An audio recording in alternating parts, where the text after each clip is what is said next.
dealing with the real redwoods, which we were, because we had all the actors shooting all the plates, in a lot of ways made it in some ways easier to do it because we could visualize 99% of the shot. All you had to do was like just visualize where the walker was going to be and what its behavior was going to be in the shot. That was a lot of fun shooting that stuff up in Northern California, and with all the pyro charges in the trees and everything going off, and we had multiple cameras shooting the big moments when everything would happen. It was just, it was really spectacular. And then going through all the footage and finding the bits and pieces, that George was going to use for the stuff was really, really pretty neat.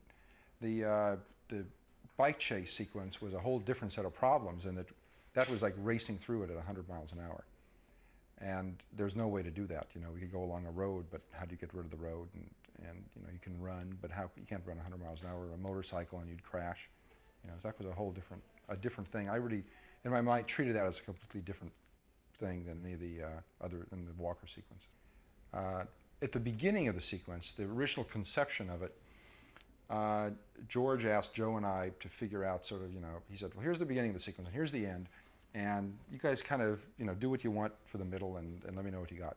So we started thinking about it. We did some storyboards on it, and came up with quite a bit of it. And then George looked at that and said, no, that's a good start, but. And then he went and refined it and made it, this big elaborate sequence that it is right now, that was so big that it was hard to even figure out where to begin orchestrating how you're going to make this sequence, because again, it's like 105 shots in 3 minutes. And you've got side views and forward and backwards and explosions and tracking shots and locked off shots, and it's just a huge thing. But the setting is kind of basically sort of the same.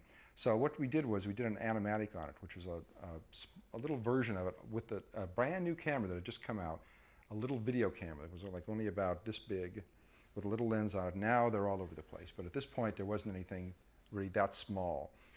And we did the whole thing on videotape with little model dolls. We had dolls about this big and made little plastic bikes like this and had rods coming out of the back of them, and set up on a table, a 4x8 sheet of plywood, a fur rug that we got from a local fabric store, and some cardboard tubes for the redwood trees, and a couple of lights to light them, and then sort of held these as like little toys. And you could hold the camera then in the other hand. The camera wasn't this big, camera for shooting video. It was a small, lightweight one, so that it could be as flexible as the scene needed to be, because the scene had to be really flexible.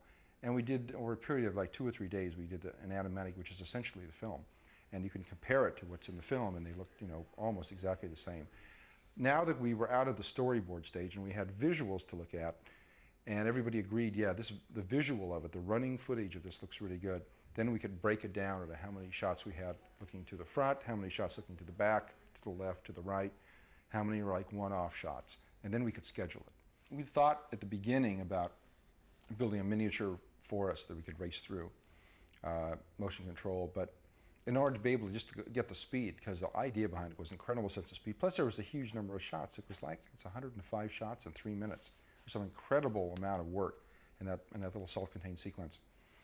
But I decided to try a test, and we shot it right at the Samuel Taylor Park here in Muren County, of a Steadicam, which is a device that Garrett Brown made years ago. And I actually had Garrett fly out, and we did the test of just walking through, shooting at a very slow frame rate of 1 frame a second. And the Steadicam sort of stabilizes the camera as he's walking through.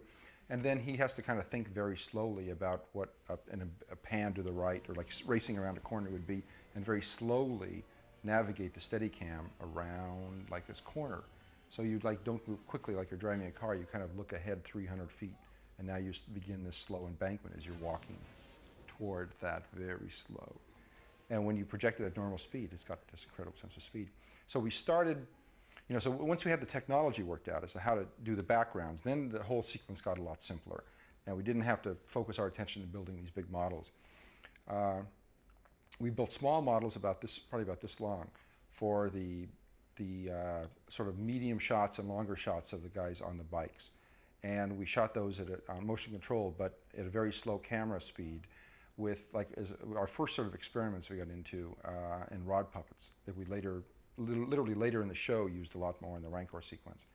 And which means you can sort of grab a rod coming out of Luke's back and out of his helmet and moving again very slowly as the camera is shooting 1 frame a second. You can get some good choreography of the characters, making them look like they're on the bikes, because their hands are sort of attached, their rear ends are attached, their legs are attached, but all these joints, if they're free and flexible, can move around. They look like they're sort of moving around there.